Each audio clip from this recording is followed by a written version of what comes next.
What is up guys? Welcome to this brand new historical explainer. आज हम dive करने वाले हैं हिस्ट्री के सबसे एक्सप्लोसिव और एक्शन पैक्ड ड्रामा में। हम बात कर रहे हैं 11th से लेकर 17th सेंचुरी की, जब इंडिया का पॉलिटिकल मैप बिल्कुल फ्लिप हो गया था। ये कोई बोरिंग हिस्ट्री लेसन नहीं है मेरे भाई। Think of this as an epic saga of clashing empires, massive invasions और ऐसी अनइमेजिनेबल वेल्थ जिसके लिए दुनिया भर के रूलर्स आपस में भिड़ गए। तो अगर आप रेडी हैं ये समझने के लिए कि हमारे देश के बॉर्डर्स एक्चुअली कैसे रीशेप हुए, तो अपनी सीट बेल्ट्स बांध लो। Let's get started. ये रही हमारी हिस्ट्री के सिनेमैटिक यूनिवर्स की पूरी टाइमलाइन। 11th सेंचुरी में सेंट्रल एशिया से इन्वेजन स्टार्ट होते हैं, फिर 13th सेंचुरी आते आते पावर शिफ्ट होती है with the rise of the Delhi सल्तनत। पर वेट, साउथ और ईस्ट में कांस्टेंट फैक्शन वॉर्स चल रहे थे, जिससे 14th सेंचुरी में विजयनगरा एम्पायर इमर्ज होता है। फिर 16th सेंचुरी में एंट्री मारते हैं द माइटी मुगल्स, और फाइनली 17th सेंचुरी में ब्रिटिशर्स आ जाते हैं। ये साफ दिखाता है कि इंडिया का मैप उस टाइम कितना फ्रैगमेंटेड था और कैसे सेंचुरीज तक पावर एक फैक्शन से दूसरे फैक्शन में शिफ्ट होती रही। आज का हमारा अल्टीमेट बैटल प्लान कुछ इस तरह है। पहले हम देखेंगे इन्वेजन्स फ्रॉम द हिंदू कुश, फिर द दिल्ली सल्तनत राइज एंड फॉल। उसके बाद बात करेंगे द रेबल अलायंस यानी रीजनल रेजिस्टेंस की, फिर आएगा द मुगल एरा, उसके बाद ट्रेड, वेल्थ एंड इकोनॉमी, और एंड में मेरे फेवरेट्स एग्जाम हैक्स, जहां मैं आपको दूंगा फुल मार्क्स लाने के सीक्रेट वेपन्स। तो चलो सीधा जंप करते हैं हमारे पहले सेक्शन पर, invasions from the Hindu Kush. 11th century में सेंट्रल एशिया से टर्क्स और अफगान्स ने हिंदू कुश माउंटेन्स क्रॉस करके इंडिया पर अटैक करना शुरू किया। पर क्यों? आंसर बिल्कुल सिंपल है। The ultimate catalyst was India's massive wealth. उनका प्राइमरी ऑब्जेक्टिव सिर्फ दो चीजें थीं, हमारे टेम्पल्स और सिटीज से इमेंस वेल्थ लूटना और नई टेरिटरीज को कैप्चर करना। इंडिया उस वक्त लिटरली सोने की चिड़िया था, और इसी इमेंस वेल्थ की अट्रैक्शन ने आगे चलकर नॉर्थ इंडिया में एक सेंट्रल रूल एस्टैब्लिश करने का रास्ता खोल दिया। Moving on to Section 2, the Delhi Sultanate Rise and Fall. Delhi सल्तनत की फाउंडेशन एक बहुत ही ब्लडी ट्रांजिशन के बाद रखी गई थी। From the epic battle of Tarain, Prithviraj Chauhan और मोहम्मद घोरी के बीच के उस इंटेंस क्लैश के बाद ही आखिरकार दिल्ली सल्तनत एग्जिस्टेंस में आई। इस सल्तनत को रूल किया था टोटल 5 डिफरेंट फैक्शंस ने: स्लेव डायनेस्टी, खलजी, तुगलक, सैयद और फाइनली लोडी डायनेस्टी। इनमें से तुगलक डायनेस्टी सबसे फेमस और ऑनेस्टली थोड़ी डिजास्ट्रस भी थी। क्यों?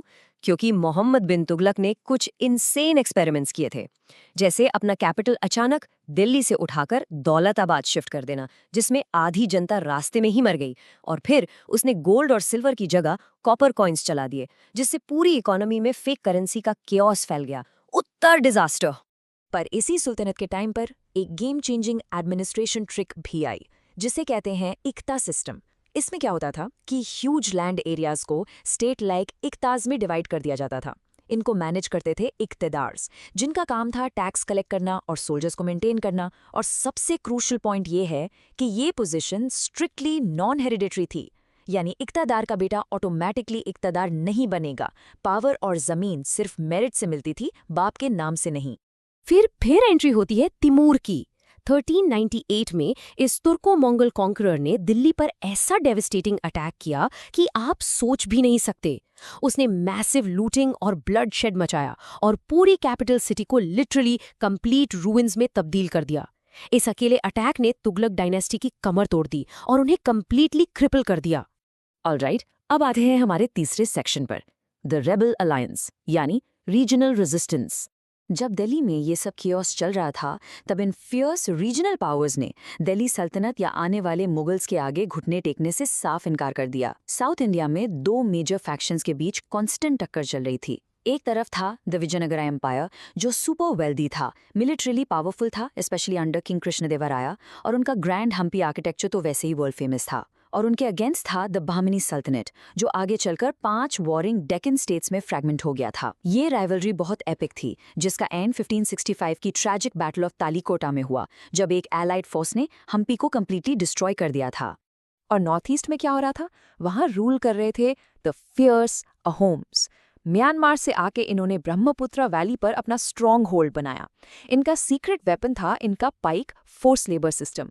लेकिन इनकी सबसे इंसेन विक्ट्री थी सराय घाट की बैटल में। अहोम जनरल लचित बोरफुकन ने अपनी ब्रिलियंट गुरिल्ला वॉरफेयर टैक्टिक्स और टेरेन नॉलेज का यूज करके अपनी सिर्फ 10,000 की आर्मी के साथ मुगल्स के 30,000 सोल्जर्स को कंप्लीटली धूल चटा दी।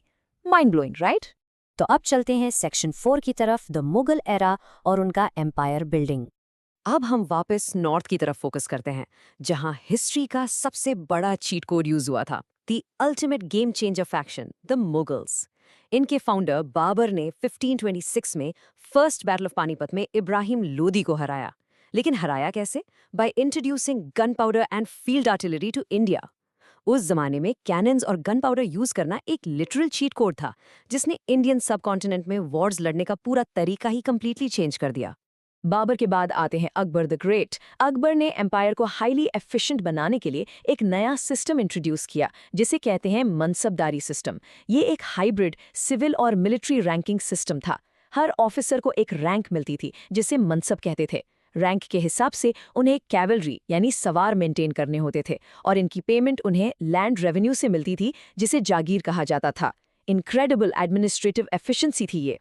और टैक्सेस के लिए तो उन्होंने literally ancient data analytics use किया। अकबर के फाइनेंस मिनिस्टर टोडरमल ने जब्त सिस्टम बनाया। इसके स्टेप जरा ध्यान से देखो। स्टेप 1, लैंड को थॉरली सर्वे करो। स्टेप 2, पिछले 10 साल के क्रॉप यील्ड डेटा को डीपली एनालाइज करो। और स्टेप 3, उस कॉम्प्लेक्स एनालिटिक्स के बेसिस पर एक फेयर और प्रिसाइज टैक्स फिक्स करो। आज के मॉडर्न डेटा साइंटिस्ट भी इस जीनियस डेटा ड्रिवन स्ट्रैटेजी को देखकर शॉक में आ जाएंगे। Let's jump to section 5, trade, wealth and economy. Empire building तो हो गई। अब बात करते हैं उस अल्टीमेट इकोनॉमिक इंजन की, जिसकी वजह से इंडिया वर्ल्ड का सबसे बड़ा प्राइस था। हमारी इकोनॉमी बूमिंग थी। प्राइमरी एक्सपोर्ट्स थे हाई क्वालिटी के टेक्सटाइल्स, रेयर स्पाइसेस और इंडिगो डाई, जिनकी पूरी दुनिया में क्रेजी डिमांड थी। और इंपोर्ट्स में हम सेंट्रल एशिया से बेस्ट क्वालिटी के हॉर्सेस और चाइना से लग्जरी सिल्क मंगवाते थे। इंडियन शिप बिल्डिंग इंडस्ट्री भी अपने पीक पे थी, जिसके चलते बूमिंग पोर्ट सिटीज लाइक सूरत पूरी ग्लोबल इकोनॉमी को ड्राइव कर रहे थे। इस मैसिव ट्रेड इकोनॉमी को ठीक से मैनेज करने के लिए उन्होंने हुंडी सिस्टम इन्वेंट किया। ये लिटरली हमारे मॉडर्न डिजिटल बैंकिंग या क्रेडिट कार्ड्स का एंशिएंट इक्विवेलेंट था। ट्रेडर्स को physically huge amounts of gold लेके ट्रैवल करने की कोई ज़रूरत नहीं थी। वो बस एक रिटन हुंडी नोट यूज़ करते थे, जिससे लॉन्ग डिस्टेंसेस पर सेफ और सिक्योर मनी ट्रांसफर्स ईजिली हो जाते थे। Business was made simple, fast and incredibly safe. Finally, the most important part, Section 6, Exam Hacks and Secret Weapons. Alright guys, जिस चीज़ का आपको वेट था वो आ गया है। अपने दिमाग को 100% फोकस मोड में डाल लो, क्योंकि ये रहे वो 4 अल्टीमेट एक्सपेक्टेड क्वेश्चंस जो गारंटी के साथ आपके स्कूल एग्जाम्स में आने वाले हैं। क्वेश्चन 1, इक्ता सिस्टम क्या है? क्वेश्चन 2, मनसबदारी सिस्टम को एक्सप्लेन करो। क्वेश्चन 3, हुंडी सिस्टम का क्या फंक्शन था? और क्वेश्चन 4, नॉर्थ ईस्ट और वेस्ट में मेजर रीजनल रेजिस्टेंस पावर्स कौन सी थी? Let's crack them right now. Here are the punchy answers. Hack number 1.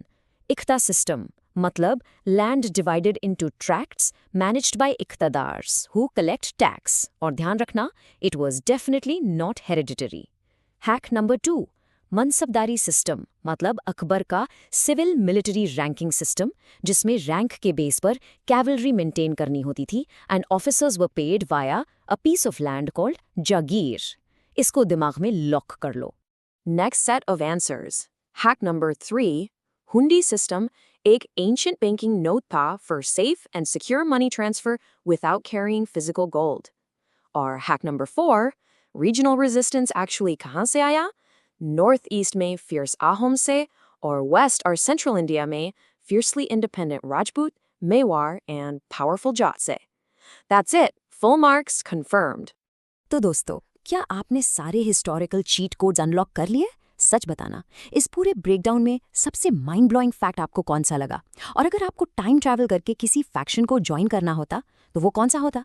The wealthy Vijayanagara, the fierce Ahoms या द माइटी मुगल्स? नीचे कमेंट्स में अपना एक्सपेक्टेड एग्जाम स्कोर और अपना फैक्शन जरूर ड्रॉप करना। अगर आपको ये फास्ट पेस्ड एक्सप्लेनर यूजफुल लगा तो जल्दी से उस लाइक बटन को स्मैश करो, चैनल को सब्सक्राइब करो और हम मिलेंगे अगले एक्शन पैक्ड ब्रेकडाउन में। Keep learning, keep scoring.